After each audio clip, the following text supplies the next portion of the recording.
जय श्री सीताराम।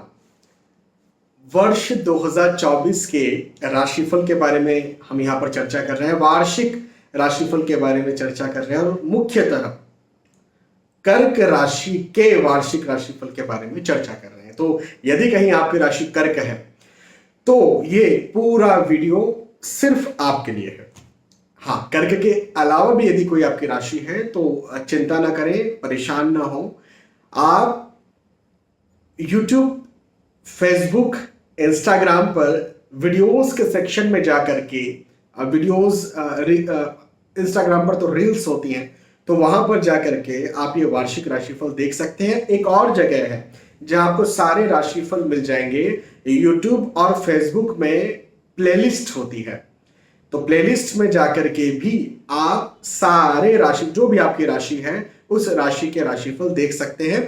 हाल फिलहाल में जैसे अभी कर्क राशि के लिए मैं बता रहा हूं, तो हो सकता है कि अब सिंह राशि अपलोड होगा, फिर कन्या राशि होगा, लेकिन हो सकता है ना कि आप इस राशिफल को कुछ दिनों बाद भी देख रहे हो, तो सारे राशिफल अपलोड हो चुके हों, तो आप प्लेलिस्ट में जाकर के देख सकते हैं।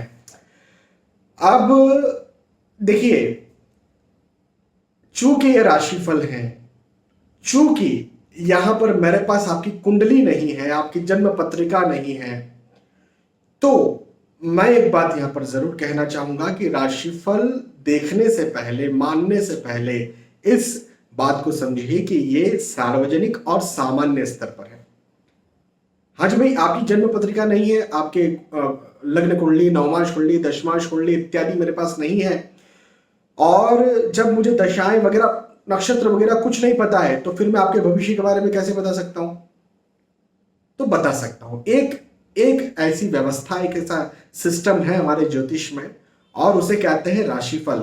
इनमें क्या होता है कि राशि पता होना चाहिए और ग्रहों के गोचर की गणनाएं करना आना चाहिए।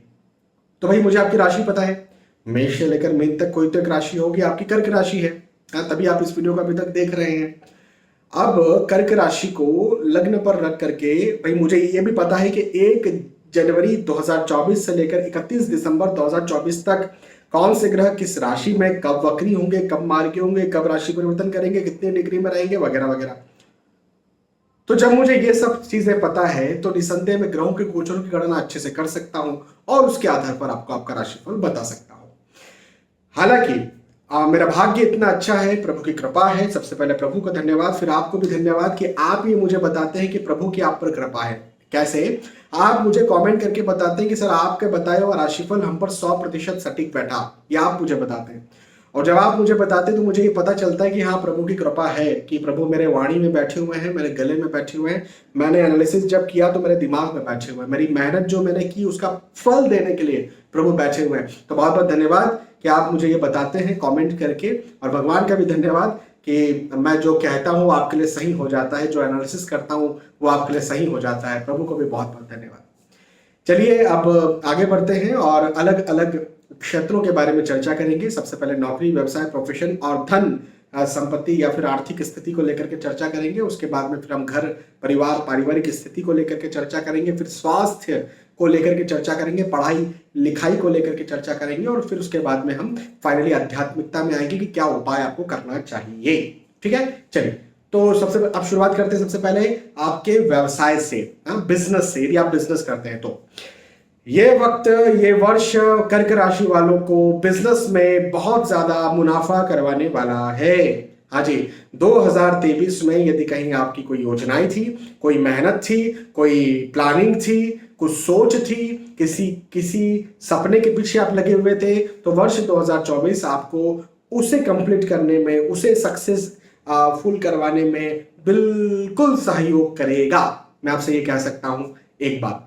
लेकिन मैं आपको वक्त बता देता हूं कि जून, जुलाई, अगस्त, ये जो 3 महीने हैं, ये आपके लिए विशेष तौर पर लाभकारी हैं यदि आप बिजनेस करते हैं तो।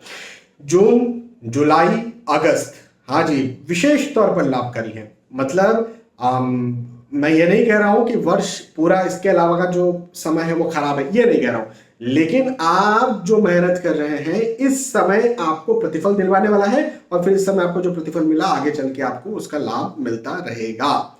तो ये बहुत अच्छा वक्त है। खास तौर पर जून जुलाई अगस्त में तो ज्यादा ही मेहनत करना है, लेकिन इसके पहले इसके बाद में भी मेहनत तो करना ही है। बिना मेहनत के तो क्या ही मिलता है, लेकिन जब हम मेहनत करते हैं और हमें मिल जाता है तो एक प्रकार से हमारा भाग्य भी उसमें साथ देता है, तभी मिलता है। तो भाग्य आपका साथ देने वाला है यदि आप बिजनेस करते हैं तो। वहीं पर यदि आप कहीं नौकरी कर रहे हैं तो नौकरी करने वालों के लिए वर्ष का आखिर का जो समय है, खासतौर पर अक्टूबर, नवंबर और दिसंबर, ये जो 3 महीने हैं, लास्ट क्वार्टर भी हम कह सकते हैं, आपको आपकी इंक्रीमेंट करवाने वाला, आपको प्रमोशन दिलवाने वाला, आपको प्रतिष्ठा में वृद्धि करवाने वाला, या फिर आप जॉब स्विच करना चाहते तो वो करवाने वाला भी मुझे दिखता है, या नौकरी लगना चाहते तो नई नौकरी भी आपकी लग जाए, ऐसा भी मुझे दिखता है। अच्छा धन मिलने लग जाए, पहले कहीं पैसा फंसा हुआ था, कहीं से नहीं मिला हुआ होगा तो वो आपको मिल जाए, ऐसा भी मुझे दिखता है। यदि कहीं आप बिजनेस शुरू करना चाहते हैं तो भी ये जो जून वाला जो वक्त है, जून जुलाई का, इसमें आप नया बिजनेस शुरू भी कर सकते हैं और उस बिजनेस को और एक्सपांड भी कर सकते हैं और बढ़ा भी सकते हैं। यदि ऑलरेडी बिजनेस करते हैं तो उसको बढ़ा भी सकते हैं। तो व्यवसाय के लिए, नौकरी के लिए वक्त बहुत अच्छा है। प्रोफेशन के लिए ओवरऑल इस वर्ष का सेकेंड हाफ, जून से ही बात करते हैं हम, तो जून से लेकर के पूरा सेकेंड हाफ, मतलब जून जुलाई अगस्त सितंबर अक्टूबर नवंबर दिसंबर, ये प्रोफेशनल्स के लिए, पेशेवर जातकों के लिए बहुत अच्छा रहने वाला है। ठीक है, तो वक्त अच्छा है। ये वर्ष कर्क राशि वालों को विशेष लाभ करवाएगा। कब से कब ज्यादा लाभ है वो मैंने आपको बता दिया। अब वहीं पर देखिए, आर्थिक स्थिति जो होती है, धन की स्थिति जो होती है, वो 3 चीजों से मिलकर बनती है, या 3 चीजों पर डिपेंड करती है, निर्भर करती है। कौन सी 3 चीजों पर? पहली तो नौकरी, व्यवसाय, प्रोफेशन से आती है, तो वो मैंने आपको बता दिया। दूसरा होता है आपकी पैतृक संपत्ति, तो वो भी एक बात है। और तीसरा होता है इन्वेस्टमेंट्स, आपने कहीं निवेश करके रखे हैं तो वो निवेश आपको प्रतिफल दे दें। हाँ, तो मैं आपसे ये कह सकता हूं कि आपके जो पैतृक संपत्ति की बात करें या इन्वेस्टमेंट्स की बात करें तो अक्टूबर, नवंबर, दिसंबर, इस समय, इस पीरियड में आपको बहुत ज्यादा लाभ करवाएंगे। या फिर आप पैतृक संपत्ति के इच्छुक हैं या कोई विवाद चल रहा था तो जून जुलाई में आपको पैतृक संपत्ति दिलवाएंगे। ऐसा मुझे आपके लिए यहाँ पर योग बनता हुआ नजर आता है। तो आर्थिक दृष्टिकोण से भी वक्त अच्छा है, और अलग अलग क्षेत्रों में आर्थिक दृष्टिकोण से कैसा वक्त रहेगा वो मैंने आपको समझा दिया। अभी हम बात करते हैं आपके घर परिवार, पारिवारिक स्थिति को लेकर के। तो देखिए, पारिवारिक स्थिति तो आपकी यहाँ पर अच्छी रहेगी, लेकिन थोड़ा सा बीच बीच में पारिवारिक तनाव या मतभेद हो सकते हैं। मैं आपको वक्त बता देता हूं, खासतौर पर जून में और अगस्त सितंबर में, ये जो महीने मैंने आपको बताए, इसमें मतभेद, आर्गुमेंट्स या तनाव बढ़ सकते हैं। खासतौर पर आपकी संतान या आपके बच्चों को लेकर के तनाव हो सकते हैं, या फिर जैसे मैंने कहा था कि पैतृक संपत्ति के आप इच्छुक हैं तो जून में आपको मिल सकती है। तो हो सकता है कि भाई वहां पर भी मतभेद या कुछ अलगाव, डिस्प्यूट्स बने और फिर जाकर के आपको मिले, तो ऐसी स्थितियां पैदा हो सकती हैं। हालांकि मैं ये भी कहूंगा कि जनवरी फरवरी मार्च, ये जो पीरियड है, नवंबर दिसंबर, ये जो पीरियड है, इसमें मांगलिक कार्य, मांगलिक प्रसंग के योग भी मुझे आपके लिए बनते हुए नजर आते हैं। यदि आप विवाह के इच्छुक हैं, आपके घर परिवार में कोई विवाह के इच्छुक है तो विवाह हो, तय हो जाए, या फिर गेट टुगेदर हो, पारिवारिक लोगों का मिलना जुलना आपका ज्यादा हो। जिन लोगों से बहुत कम मिलते हैं या जिन आपकी कोई इच्छा थी कि इनसे आप मिलना चाहिए, उनसे आपका मिलना जुलना इस पीरियड में हो, तो ऐसा मुझे ये वक्त दिखता है। ठीक है, और पढ़ाई लिखाई के दृष्टिकोण से बात करते हैं तो देखिए, पढ़ाई लिखाई में तो कोई दिक्कत नहीं है। ये वक्त आपकी जो डिसीजन मेकिंग पावर है उसको और ज्यादा बढ़ाने वाला होगा, डिसीजंस को और ज्यादा स्ट्रांग करेगा, आपकी मानसिक क्षमता को, बौद्धिक क्षमता को और ज्यादा विकसित करेगा, और ज्यादा आप सफल होंगे। खास तौर पर वैसे तो पूरा वर्ष ही आपके लिए अच्छा है, प्रभावकारी, लाभकारी, लेकिन फिर भी अब मई, जून और नवंबर, दिसंबर में यदि कहीं आपके एग्जाम्स हैं या कोई एग्जाम देने जा रहे हैं तो अच्छा वक्त है। या फिर कोई एग्जाम्स ऐसी होती है जो हम पर डिपेंड करती है कि हम दे सकते हैं उस पीरियड में, तो मई, जून, नवंबर, दिसंबर, इन पीरियड्स में आप एग्जाम्स दीजिए, आपको जरूर लाभ मिलेगा। हालांकि पूरा वर्ष ही पढ़ाई लिखाई करने वालों, जातकों के लिए या कहें स्टूडेंट्स के लिए, छात्र छात्राओं के लिए बहुत अच्छा रहने वाला है, नई उपलब्धि करवाने वाला है। हाँ, तो आप यदि कहीं नए कॉलेज में जा रहे हैं, नए इंस्टीट्यूट में जा रहे हैं, इवन नए कोचिंग सेंटर में जा रहे हैं पढ़ने के लिए, तो आप वहां से अच्छा लाभ अर्जित करेंगे। तो ये वक्त कर्क राशि वालों के लिए बिल्कुल लाभ करवाने वाला है। अच्छा, अब हमने नौकरी व्यवसाय प्रोफेशन की बात की, हमने आर्थिक स्थिति की बात की, हमने घर परिवार पारिवारिक स्थिति की बात की, हमने आपकी पढ़ाई लिखाई के बारे में बात कर ली। अब आता है स्वास्थ्य। स्वास्थ्य सबसे, हालांकि मैं तो स्वास्थ्य को सबसे पहले नंबर पर रखता हूं। तो स्वास्थ्य की यदि हम बात करें तो ये वक्त आपको ना लीवर से संबंधित समस्याएं पैदा कर सकता है। हाँ जी, लीवर या फिर पेट भी हम बोल सकते हैं, या इंटेस्टाइन्स बोल सकते हैं, जो रेस्पिरेटरी नहीं, जो डाइजेस्टिव ट्रैक होता है, डाइजेस्टिव ट्रैक, तो डाइजेस्टिव ट्रैक संबंधी समस्या, उसमें भी लीवर और इंटेस्टाइन्स या पेट से संबंधित समस्याएं आपको सता सकती है। तो ये इसका जरा ध्यान रखिए। हाँ, लंबी या बड़ी बीमारी है तब तो आपको ध्यान रखना ही चाहिए। खासतौर पर जून जुलाई अगस्त में आपको इनकी समस्याएं ज्यादा हो सकती हैं। मई जून में यदि आप कहीं ब्लड प्रेशर की आपको कहीं शिकायत है या डायबिटीज की शिकायत है, तो जून जुलाई में या मई जून में आपको ये भी बढ़ सकती है या आपको परेशान कर सकती है। तो इस बात का भी आप ध्यान रखिएगा, ठीक है। बाकी तो उसके अलावा यदि हम कहें तो वर्ष आपके लिए अच्छा है। कोई बहुत गंभीर बीमारियों के योग भगवान की कृपा से आपके साथ बनते हुए नजर नहीं आते हैं। अब हम बात करते हैं उपायों की। भाई, कर्क राशि आपकी है, मैंने कुछ अच्छी बातें भी बोली है, कुछ सावधानी बरतने के संकेत भी दिए हैं।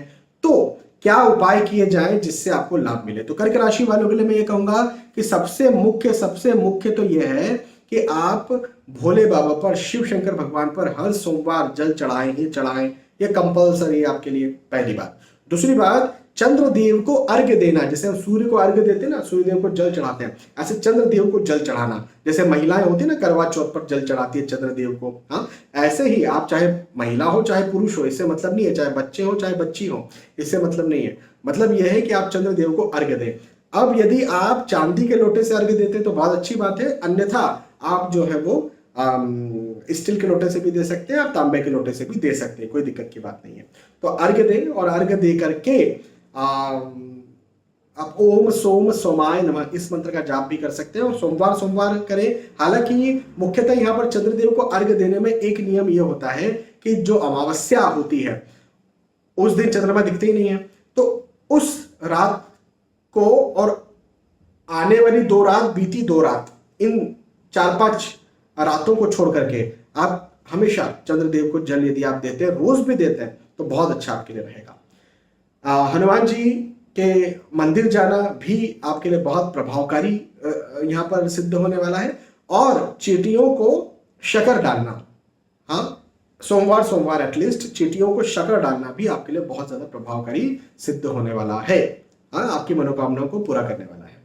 तो यहाँ पर हमने कर्क राशि के बारे में बात की, और पूरा कर्क राशि के बारे में हमने समझा वर्ष 2024 का राशिफल भविष्य पर। बहुत बहुत धन्यवाद, फिर मिलते हैं, तब तक के लिए जय श्री सीताराम।